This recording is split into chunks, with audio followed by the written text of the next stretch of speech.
తమిళనాడులోని ఓ వృద్ధురాలు విదురునగర్ జిల్లా శ్రీవిల్లిపుత్తూర్ మదిలియార్పట్టి వీధిలోని భద్రకాళి అమ్మన్ ఆలయం ఉంది.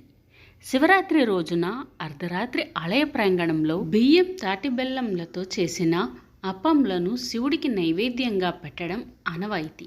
అయితే అప్పాన్ని వేడి నూనెలో నుంచి గరిటె వాడకుండా తీయాల్సి ఉంటుంది. శతాబ్ద కాలంగా వస్తున్న ఈ ఆచారాన్ని 52 సంవత్సరాలుగా 92 ఏళ్ల ముత్తమ్మాళ్ చేస్తున్నారు. ఇందుకోసం ఆమె 40 రోజుల పాటు వ్రతం చేస్తారు.